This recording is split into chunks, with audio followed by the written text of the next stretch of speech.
But we do have a special speaker that is going to come and share with us a message that the Lord has placed on her heart, Abby Belinda.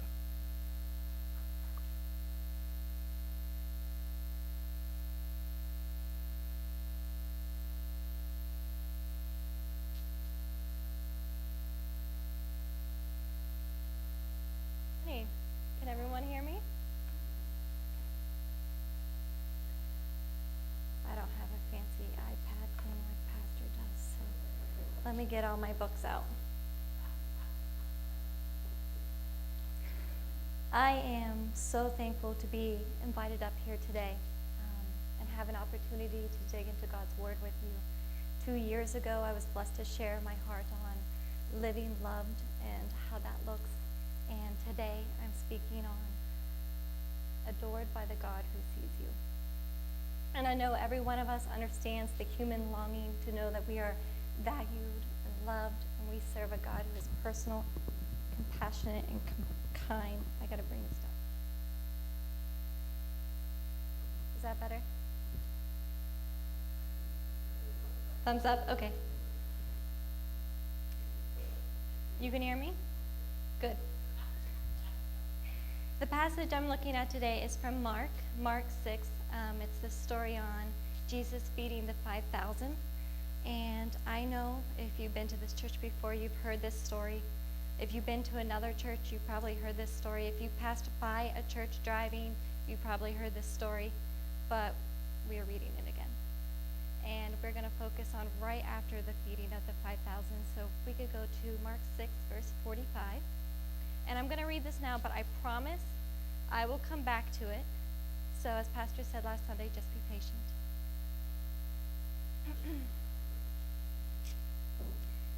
And at once he insisted that the disciples get into the boat and go ahead of him to the other side to Bethsaida, while he was sending the crowd away. And after he had taken leave of them, he went off into the hills to pray. And when evening had come, the boat was out in the middle of the lake, and he was by himself on the land. And having seen that they were troubled and tormented in their rowing, for the wind was against them about the fourth watch of night, that would be about 3 to 6 a.m., he came to them, walking directly on the sea, and he acted as if he meant to pass them by. But when they saw him walking on the sea, they thought he was a ghost, and raised a shriek of terror, for they all saw him and were filled with dread. But immediately he talked with them and said, "Take heart, I am. Stop being alarmed and afraid." And he went up into the boat with them, and the wind ceased, and they were amazed. If you could just touch your neighbor and say, "I see you."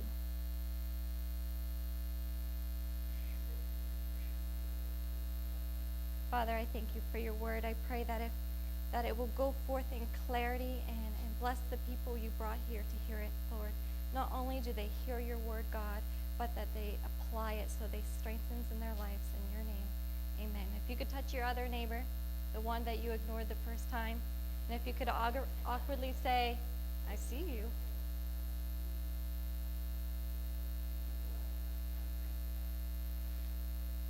But can I be real this morning?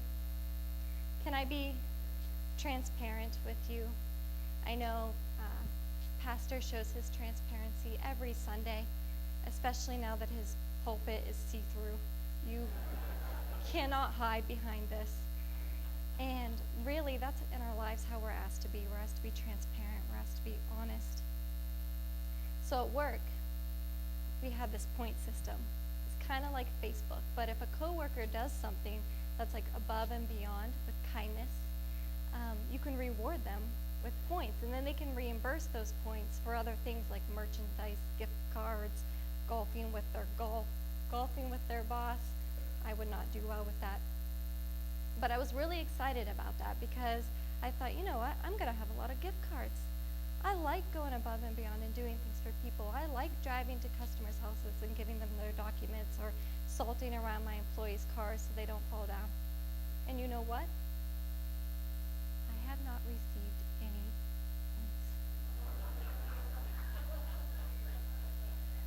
No one has recognized anything that I've done. They haven't seen me. But you know what? I'm standing here today to say, God does. He sees And if I think it's so easy for us to get caught up in this, that if we do this well enough or that well enough, that we will have value, that people will see the value that we have, and that if we live our lives perfect, or at least have the facade that our lives are perfect, that people would admire us for it. And I think with that, we can fall into this trap of comparison. And the part of the reason for such comparison is that we're so bombarded today, whether that be television or social media. And social media has such an impact. Please don't shut me down already, but there's nothing wrong with it. There's a lot of good things that come from it. It allows us to stay connected in many ways. But when we get caught up in everyone's highlight reels, and we start scrolling through the postings with everyone showing beautiful, successful, the shiny side of life, it's really hard not to compare ourselves to it. Have you ever done that? Just me? Okay. So there's these video bloggers that I watch on Facebook, and I find myself for hours watching them do their hair and their makeup and their day-to-day lives. And I believe that if I buy the same products and the same equipment, that I will look just as flawless as they do. And then I'm rather deflated when I don't. And I find myself saying, if only I had my life together like them. Or I would feel good about myself if I looked like they did. And I think comparison depletes you of valuing your own gifts, and it blinds you to your own beauty. And it jilts the notion that maybe you're not quite keeping up, that you're small, unnoticed, and incapable. Or perhaps there's others that are good at arts or sports or baking. For the life of me, I cannot bake, not for the lack of trying, but I think baking is like very precise, I think. And I'm rather experimental with my baking, so it doesn't work out too well. But I watched this show called The Great British Bake Off. Has anyone watched that? Yeah? Yeah, I make you guys watch that. I'm obsessed. And I have convinced myself that if I could just bake a 3-tiered cake made out of passion fruit that's decorated in strawberry macarons, that people would know I had my life together. They would see that I had value. But God says in Psalms 139:14, you are fearfully and wonderfully made. You were created by God, who formed you because he so much loved the very thought of you. And when you were nothing, he saw something and declared it good. In Zephaniah 3:17, the Lord your God is in your midst, a mighty one who will save. He will rejoice over you with gladness. He will quiet you by his love, and he will exult over you with loud singing. I love that even on my worst days, even when I'm wearing my cranky pants with a capital C, he exalts over me with loud singing. And there is nothing I can do to win his love. It is already there. It is already there. How refreshing it is that we don't have to compete against one another for God's adoration. And I think that's another flawed perception that we have in this society, that her success threatens mine.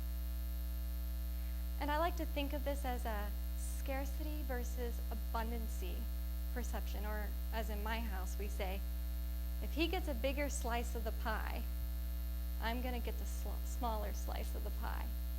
You know, if she does better at work, then I have a lesser chance of being promoted. Scarcity versus abundancy. But God shows us in Genesis that he made everything in abundance. The plants, the animals. He commanded Adam and Eve to go forth and be fruitful and multiply.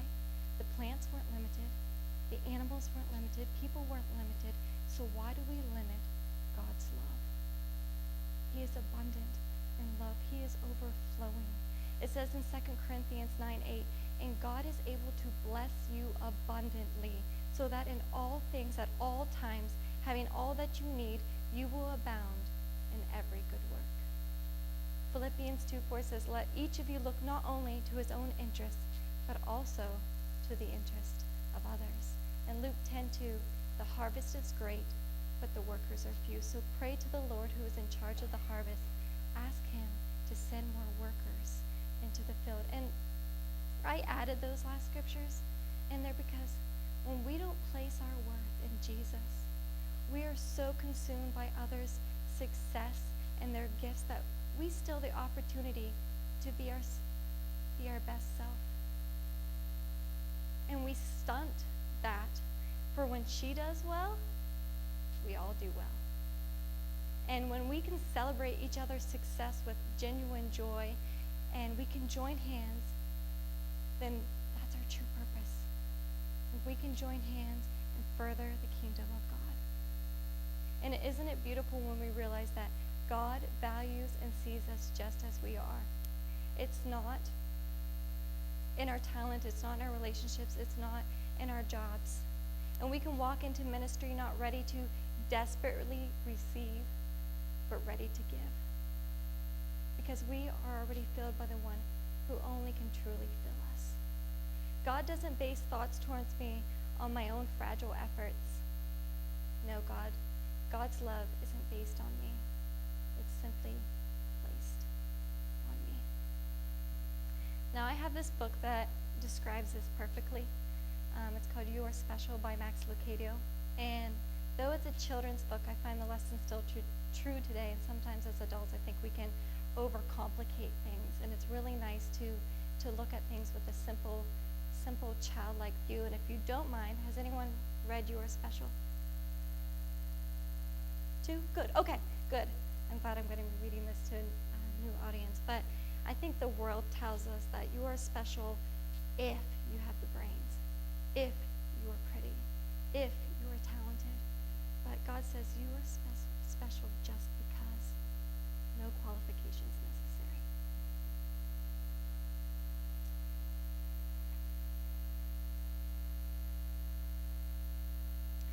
The Wemmicks were small wooden people. All of the wooden people were carved by a woodworker named Eli. His workshop sat on a hill overlooking their village. Each Wemmick was different. Some had big noses, others had large eyes. Some were tall, and others were short. Some wore hats, others wore coats, but all were made by the same carver, and all lived in the village. And all day, every day, the Wemmicks did the same thing. They gave each other stickers. Each Wemmick had a box of golden stickers and a box of gray dot stickers. Up and down the streets all over the city, people spent their days sticking stars or dots on one another. The pretty ones, those with smooth wood and fine paint, always got stars. But if the wood was rough or the paint chipped, the Wemmick gave dots.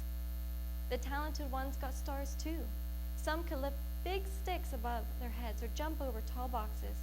Still others knew big words or could sing pretty songs. Everyone gave them stars.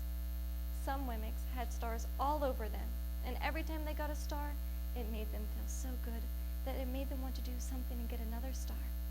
Others, though, could do little, and they got dots.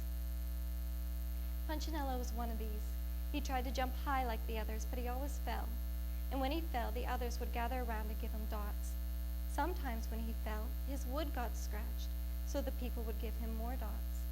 Then, when he would try to explain why he fell, he would say something silly, and the Wemmicks would give him even more dots.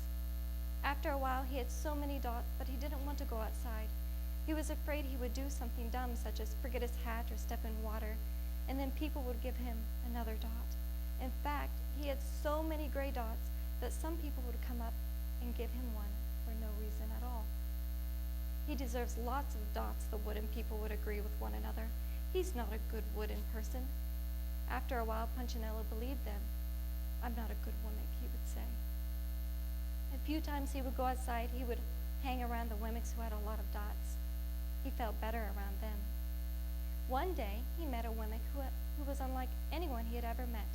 She had no dots or stars. She was just wooden. Her name was Lucia. It wasn't that people didn't try to give her stickers. It's just the stickers didn't stick. Some of the Wemmicks admired Lucia for having no dots, so they would run up and give her a star, but it would fall off. Others would look down for her for having no stars, so they'd give her a dot, but it wouldn't stay either. That's the way I want to be, thought Punchinello. I don't want anyone's marks. So he asked the stickerless Wemmick how she did it. It's easy, Lucia replied. Every day I go see Eli. Eli? Yes, Eli the woodcarver. I sit in the workshop with him. Why? Why don't you find out for yourself? Go up the hill, he's there. And with that, the woman who had no stickers turned and skipped away. But will he want to see me? Punchinello cried out. Lucia didn't hear. So Punchinello went home.